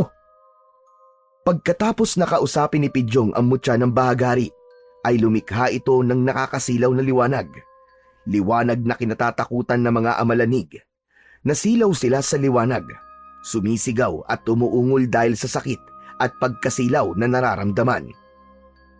Hindi nila kaya liwanag, pinsan. Unti-unti sila nanghihina at parang napapasok ka nilang katawan. Tama ka. Nahuli natin. Liwanag ang kahinaan ng mga amalanig. Dahil sa liwanag ay nanghina ang mga kampon ng dilim. Bumagsak sa lupa ang mga ito. Pagkadakay unti-unting nalusaw ang katawan hanggang sa tuluyang maglaho. Wala na! Wala na sila, pinsan! Tinunaw na sila ng liwanag mula sa kwintas mo! Ang astig ng kwintas mo na yan! Sana all! Magkaroon din sana ako ng ganyan! Nagapi na natin ang ikalawang pangkat ng mga kapanalig ng pinuno ng dilim. Kaya makakarating na tayo sa lugar na kinaroroonan ng ama ni Liwayway. Kaya mismong ang pinuno na ng dilim ang ating makakaharap. Ganun ba yun? Marahil ganun na nga. Kaya dobling paghahanda ang dapat nating gawin, pinsan. Samantala, sa lupain ng dilim, nagngingit-ngit sa galit si Dabilo. Nakarating kagad sa kanya ang mga pangyayari. Mga walang silbi! Mga inutil silang lahat! Huminahon po kayo, Pinunong Dabilo. Paano kung hihinahon kung ganyan ang balitang matatanggap ko?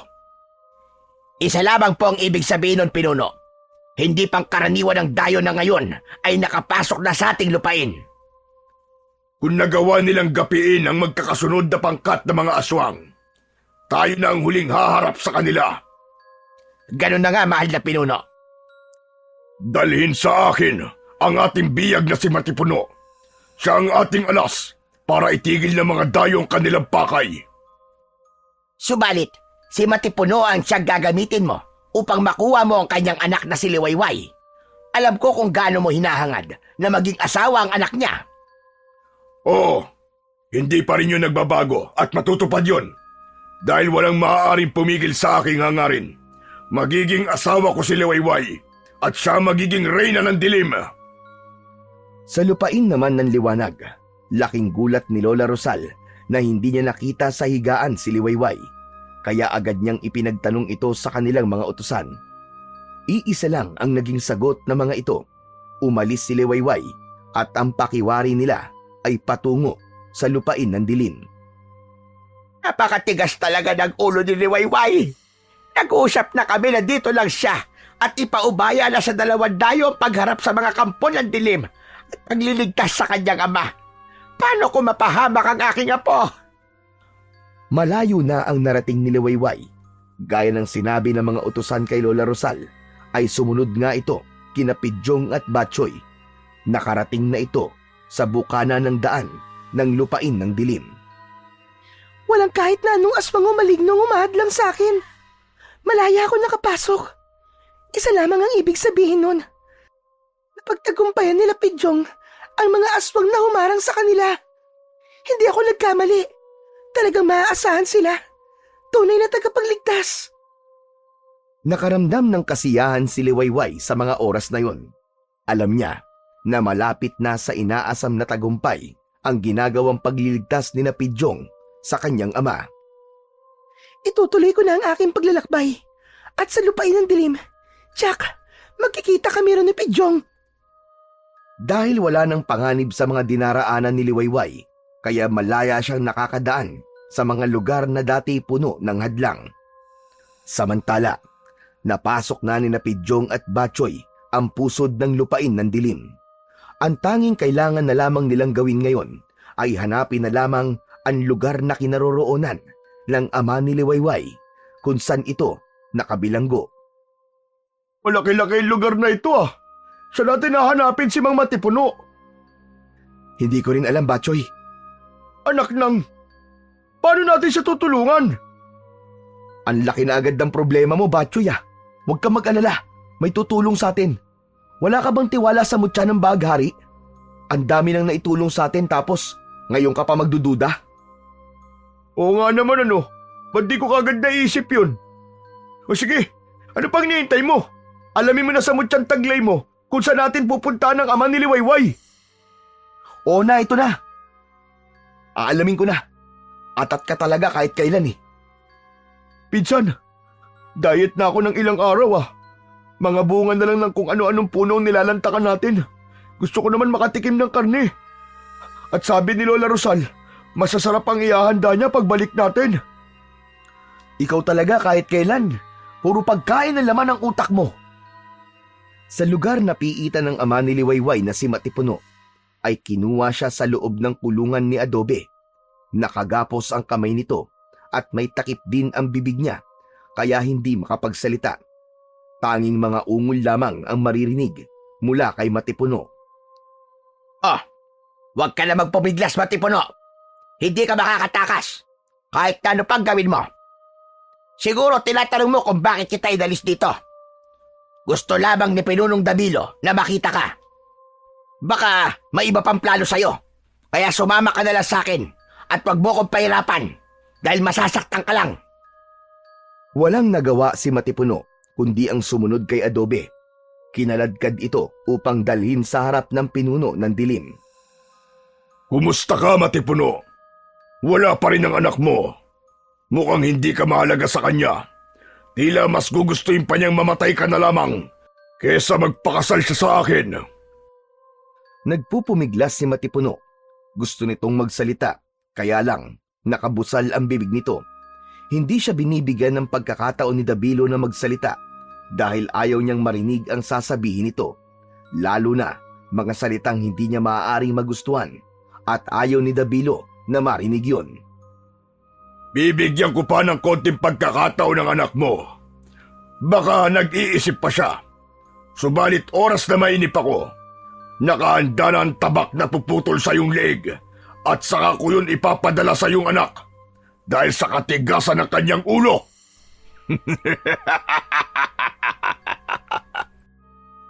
Sa isipan ni Matipuno ay lihim pa rin siyang nagpapasalamat dahil may pagkakataon pa para sa kaligtasan niya. Sapagkat alam niyang hindi rin siya pababayaan ni Liwayway. Alam niyang gumagawa ng paraan ang kanyang anak upang iligtas siya. Sinenyasan ni Dabilo si Adobe. Pinababalik na si Matipuno sa kanyang kulungan. tapos na ang pakikipag-usap niya rito. Samantalang ng pagkakataong yun ay natuntun na ni Pidyong at Batchoy ang kulungan dahil dinala sila roon ng mutya ng baghari. Kaya nga lang, Pidyong, pinsan! Wala naman nakakulong dito eh. Baka hindi dito ang kulungan ni Mang Matipuno. Imposible yun. Dito tayo tinuro ng tangan ko, mutya eh. Hindi siya maaaring magkamali. Pinsan, may mga yabag. May paparating. Halika, magtago muna tayo, bilis! nagmamadaling nagtago ang dalawa, kaya kitang-kita nila nang ibalik ni Adobe sa kulungan si Matipuno. Tiniyak na nakakandado ang piitan, saka iniwan ang ama ni Liwayway. Nakagapos at may takip pa rin ang bibig nito. Nang makaalis na si Adobe at tsak na ng magpinsan na wala na talaga ito, ay saka sila lumapit kay Matipuno. Ganun na lamang ang pagtataka ng ama ni Liwayway. Balit sa maikling paliwanag ay naintindihan kagad sila ni Matipuno. Hindi madaling buksan ang kandado ng piitan. Subalit sa pagtsatsaga ni Pidyong ay nabuksan din yun at nailabas nila ng kulungan si Matipuno. Nagmamadali silang umalis sa lugar na yun. Mahalaga ang bawat oras sa kanila. Dapat na nilang marating kagad ang lupain ng liwanag na kasama si Matipuno dahil naroon ang kanilang kaligtasan. Samantala, napasok na ni Liwayway ang lupain ng dilim at ngayon ay hinahanap niya sina Pidyong at Batchoy. Subalit sa kanyang paghahanap ay iba ang natagpuan ni Liwayway. Tignan mo nga naman. Andito ka rin pala, Liwayway. Huwag ka lalapit sa akin, Adobe. Lumayo ka. Akala ko mahihirapan kaming kumbinsihin ka. Yun naman pala ay pupunta ka rin dito para pakasal kay Pinunong Dabilo. Ikatutuwa niyang malaman na nandito ka na. At syempre, makakalaya na ang iyong ama. Hangal ka, Adobe. Hindi ako nagpunta rito para magpakasal sa iyong pinuno. Eh bakit ka nandito? Wala ka nang pakialam doon. Wala pala, ha? Mga kapanalig na aswang. Hali kayo! Dadalhin natin ang babaeng yan kay Pinunong Dabilo para makasal na rin sila. Agad na lumapit ang mga aliping aswang na inutusan ni Adobe. Hinuli nila si Liwayway. Walang nagawa ang dalaga. Wala siyang anumang kapangyarihan, kundi tanging sina Pidyong lamang ang kanyang inaasahan. Bitiwan niyo ako! Pakawalan niyo ako, mga hayop kayo! Hindi ako pakakasal kailanman sa inyong pinuno! Dahil hindi ko pinangarap na magkaroon ng asawang pinuno ng dilim! Hindi! Hindi kailanman! Ang dami mo pa sinasabi. Sumama ka na lang sa amin para hindi ka na mahirapan at masaktan pa. Papalabas na ng lupain ng dilim sina Pidyong, subalit tila hindi nila matagpuan ang tamang daan. Samantalang ang tinatahak naman nila ay ang daan na dinaanan rin nila kanina. Ang bihira! Bakit ganun? Hindi tayo makalabas-labas, pinsan. Kanina pa tayo paikot-ikot. Hindi ko nga rin alam, Batchoy eh. Teka, baka alam ni Mang Matipuno. Sir, tama ba tong daan na binabagtas natin patungo sa lupain ng liwanag? Pinsan, hindi makakasagot yan. Alisin mo muna yung takip sa bibig niya para makapagsalita siya. Ay, oo nga pala. Sorry. Pasensya na po, Mang Matipuno. Inalis ni Pidyong ang nakatakip sa bibig ni Matipuno. Maraming salamat. Isa lang ang alam kong dahilan kung bakit hindi niyo makita-kita ang daan. May hindi magandang nangyayari at kailangan manatili pa kayo dito. Lalo na kung ikaw na nga lang may suot na kwintas ang siyang aming magiging tagapagligtas. Mukhang tama siya, Pidyong. May problema pa tayo. May narinig silang ingay na boses ng babae. Nagkubli sila upang alamin kung saan yun galing at bakit meron silang narinig na ingay. Ganun na lamang ang gulat nila nang makita na kasama ni Adobe at pilit na kinakaladkad si Liwayway.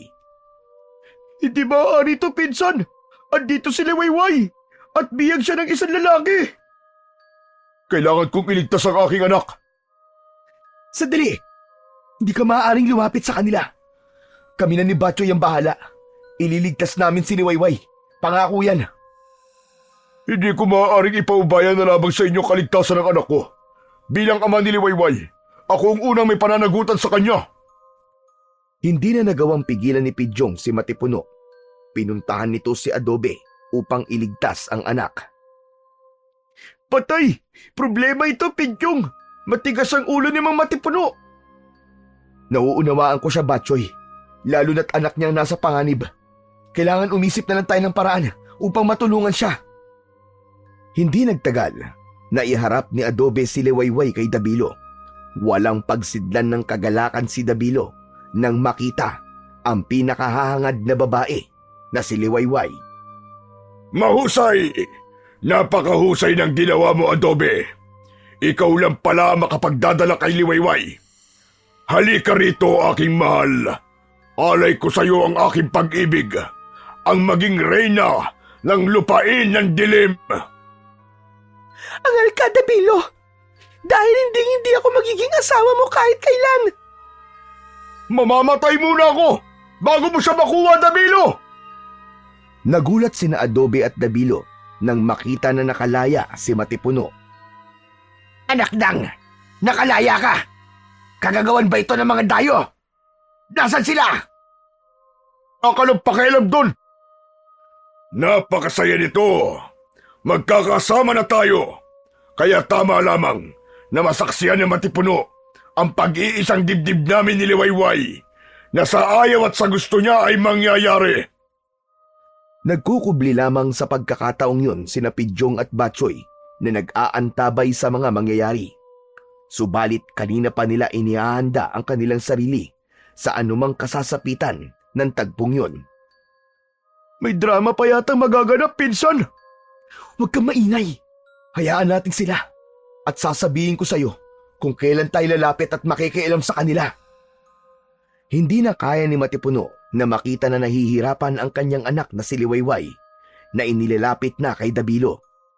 Kaya agad sumugod si Matipuno at pilit na kinuha ang anak. Walang anumang sandatang dala si Matipuno kaya nakipagpambuno siya kay Adobe. Matigas ang ulo mo, Matipuno. Mas gugustuhin mo pang mamatay kaysa maging manugang ang kagaya kong pinuno ng dilim. Nakawala si Liwayway dahil nagpambuno sina Adobe at Matipuno. Nakita niya sina Pidyong at tumakbo ito patungo roon.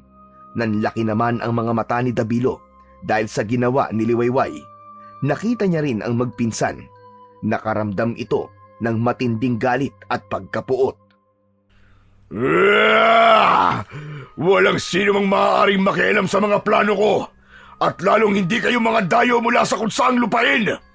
Mga alagad at kampo ng dilim, lumabas kayong lahat mga kapanalig kong aswang at patayin ang mga dayong ito. Subalit itira niyo sa akin ang aking si Liwayway. Mula sa madilim na bahagi ng lugar na kinaroroonan nila, maging sa ilalim ng lupa, ay may mga lumitaw na iba't ibang uri ng aswang. Lahat sila ay may nakakakilabot na mga itsura. Handang umatake at makipaglaban upang sundin ang utos ng kanilang pinuno na si Dabilo. Pinsan! Mapapalaban na tayo ng gusto nito! Ito na ang hinihintay natin! Oo, tama ka, Batchoy. At handang-handa na ako. Liwayway, dito ka lang ha. At huwag kang aalis. Para din yun sa iyong kaligtasan. Kami na ang bahala sa tatay mo. Salamat, Pidyong! Iligtas niyo si Ama! Mula sa kanilang pinagkukublian, ay ganap nang lumantad ang magpinsan. Kailangan na nilang harapin ang mga kampo ng dilim. Dapat nang maipakita ni Pidyong ang kanyang katapangan at kakayahan upang patunayan na siya nga ang hinirang na maging tagapagligtas. Gaya ng dati, magtalikuran tayo, pinsan. Oo, insan! Minsan nang nakipaglaban ang magpinsan sa kampon ng dilim, kaya alam na nila kung paanong diskarte ang kanilang gagawin. Kaya sa bawat pagsugod sa kanila ng iba't ibang uri ng aswang na iniluluwa ng dilim, ay tinitiyak nilang bubulagta ang mga ito. Buong lakas na iniharibas ni Batchoy ang hawak niyang itak. Putol ang ulo at nababawasan ng braso ang mga nilalang ng dilim na tamaan ng matalas na itak ni Batchoy. Samantalang tila pumapalo ng bola si Pidyong gamit ang kanyang arnis. Umiikot sa ere ang ulong tinatamaan na humihiwalay sa katawan ng mga aswang. Bawat hataw, bawat haribas ng magpinsan sa mga kampo ng dilim ay talaga namang umaaguntok ang mga nilalang ng dilim hanggang isa-isang naubos ang mga ito. Nakita ni Dabilo at Adobe kung paano lipulin ng magpinsan ang mga aswang na iniluwa ng kadiliman. Nakaramdam ng kaba si Dabilo nang makita na halos maubos ang kanyang mga alagad. Maging si Adobe ay nakaramdam din ng pagkabahala. Pinunong Dabilo, ano nang gagawin natin? Nauubos na ang ating mga alagad. Hindi pa tapos ang laban, Adobe. Narito sila sa ating lupain. Hindi nila tayo basta-basta magagapi. Iluluwa pa ng lupa ang mga alagad ng dilim. Biglang lumuhod at yumukod sa lupa si Dabilo. Umusal ito ng kakaibang uri ng dasal, isang orasyon na pagtawag sa hari ng kadiliman upang humingi ng tulong. Kazartum, Hagazam, Impactum! Yumanig ang buong paligid na tila nagkaroon ng lindol. Unti-unting bumuka ang lupa sa lugar na kinaroroonan nila. Mula sa bumukang lupa ay lumabas ang maiitim na nilalang, mga uri ng aswang malakat na nagkukubli sa ilalim ng lupa. Agad silang umatake upang tapusin ang magpinsan, subalit hindi nagpapatalo sina Pidyong at Batchoy. Patay kung patay, hindi sila papayag na mabaliwalaan lahat ng kanilang pagod. Subalit tila hindi nauubos ang mga aswang malakat na lumalabas sa mga bitak ng lupa. May napapatay man sina Pidyong at Batchoy, subalit napapalitan yon ng karagdagang aswang at mas marami pa. Tila walang katapusan ang paglabas ng mga ito sa lupa na tila nanggagaling sa impyerno. Walang ya! Lalo sila nadaragdagan, Batchoy! Oo nga, Insan! Napapagod na ako! Ang kwintas, gamitin mo na, Insan! Tama ka, Batchoy! Kailangan maubos na mga aswang na ito. Hindi ako makapapayag na magwawagi ang kasamaan laban sa kabutihan. Minsan pa ay binulungan ni Pidyong ang mutya ng bahagari na nasa kanyang kwintas. Lumikha ito ng liwanag, subalit hindi katulad ng mga amalanhig na agad na nalusaw nang tamaan ng liwanag mula sa kwintas ni Pidyong ang mga aswang nakaharap nila ngayon, kundi nagpapatuloy pa rin sa pag-atake ang mga aswang malakat. Insan, bakit ganon? Wala ganong epekto sa kanilang liwanag na mutya ng bahagari. Hindi ko rin alam, Batchoy. Ano gagawin natin ngayon, Insan? Ituloy mo ang pagharap sa mga halimaw at may gagawin lang ako, Batchoy. Ano gagawin mo? Saan ka pupunta? Insan! Tumakbo si Pidyong patungo sa kinaroroonan ni Dabilo. Ito ang hinarap ni Pidyong. Magkabila na pinakawalan niya ang matitinding hataw sa katawan ni Dabilo. Nagsusumigaw ang pinuno ng dilim. Hindi niya kaya ang sakit ng arnis na lumalatay sa katawan dahil napapaso ito, likha ng kakaibang liwanag mula sa arnis na hawak ni Pidyong. Walang hiya ka, dayuhan. Ako pa talaga ang pinuntirya mo. Dahil kapag ikaw ang napatay ko, alam kong maglalaho na rin ang lahat ng halimaw na narito. Mali ang akala mo, dayuhan. At hindi ako papayag na basta mo na lang akong mapapatay.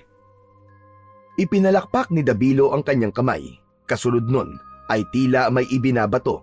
Sa bawat direksyon na tila may hinahagi si Dabilo ay nagkakaroon ng pagsabog na lumilika ng malakas na apoy.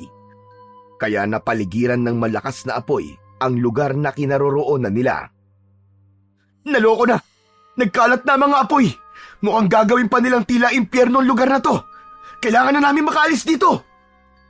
Nagkakamali ka ng kinalit, dayuhan. Hindi mo ako ganap na kilala. Kaya matitikman mo ang aking galit. Sabay-sabay tayong masusunog sa lugar na ito. Hindi ako makapapayag na magapi mo kami. Kaya mas nanaisin ko pang masunog kasama kayo. Sama-sama tayo mamamatay!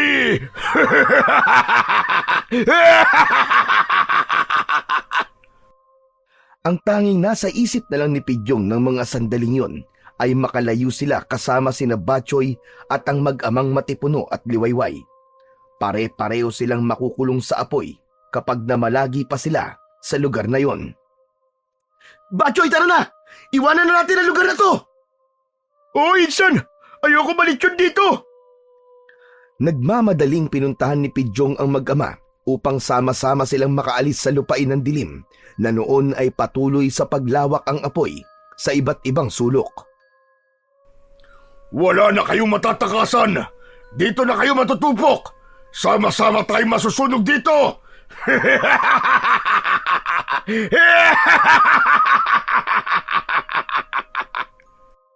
Mahalaga ang bawat oras ng sandaling yun.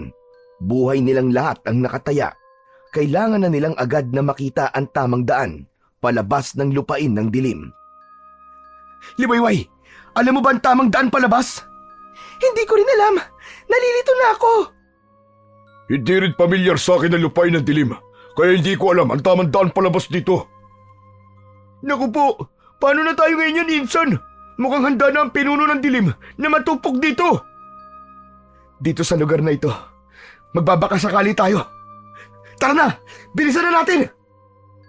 Sumunod na lamang sila kay Pidyong, bagamat walang katiyakan ang lugar na kanilang binabagtas. Patuloy sa paglaki ang apoy sa lugar ng lupain ng dilim. Handang masunog ang mga naroon. Huwag lang magtagumpay sina Pidyong. Subalit gagawin nila ang lahat upang makalabas doon ng buhay at ligtas.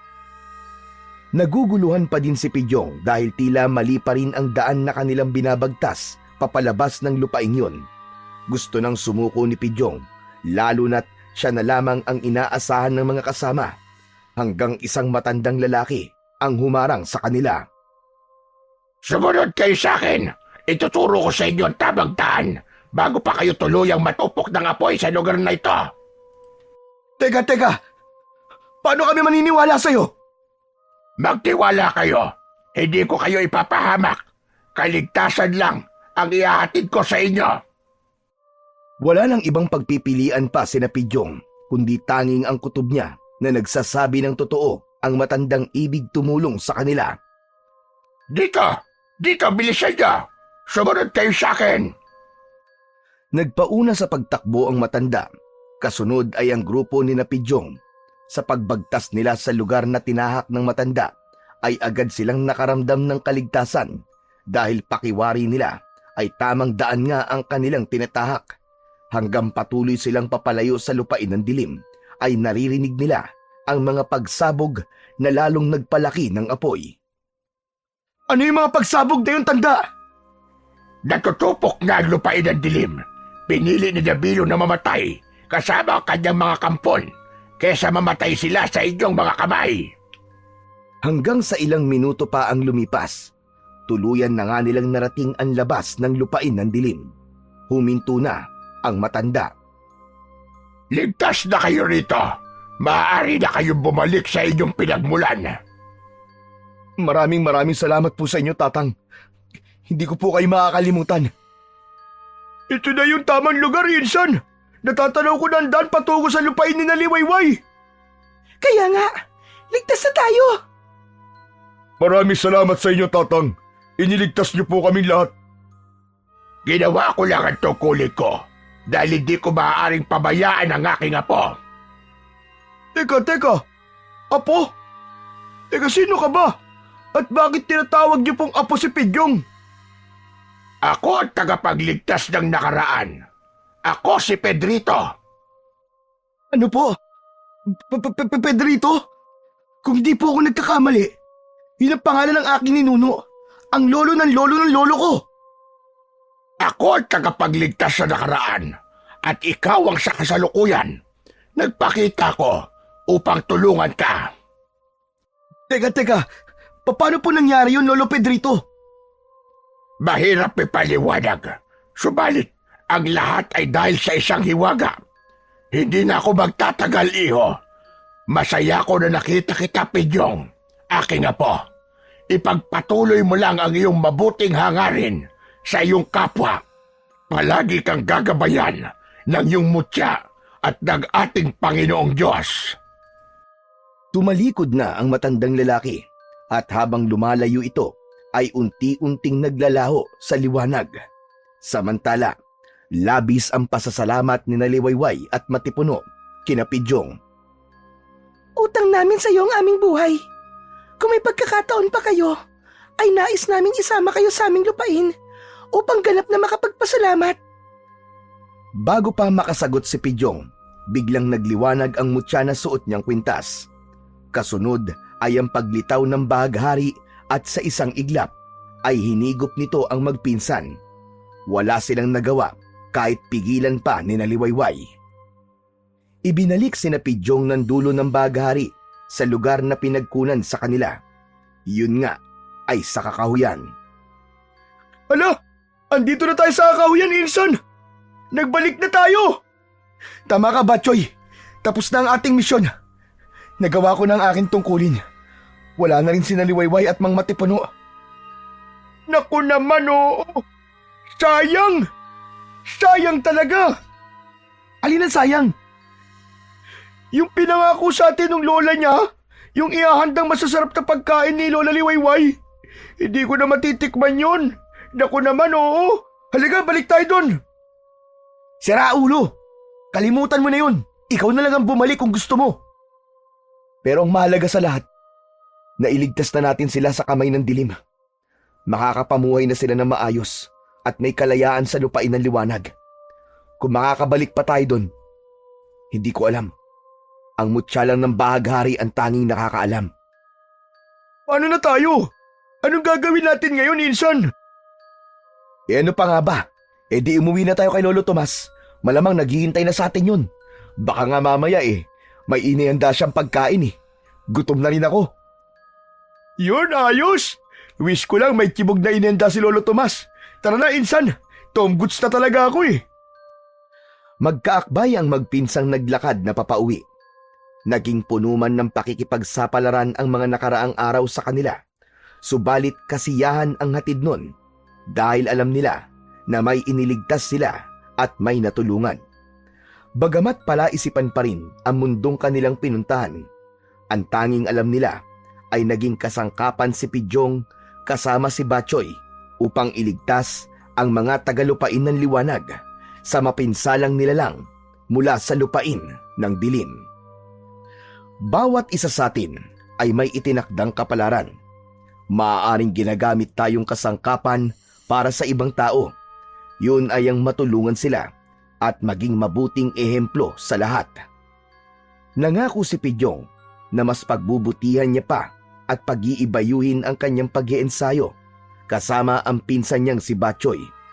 Pagsusumikapan nila ang maging tagapagligtas ng sangkatauhan mula sa mga kamay ng mga nilalang na magpapalaganap ng kasamaan at kadiliman.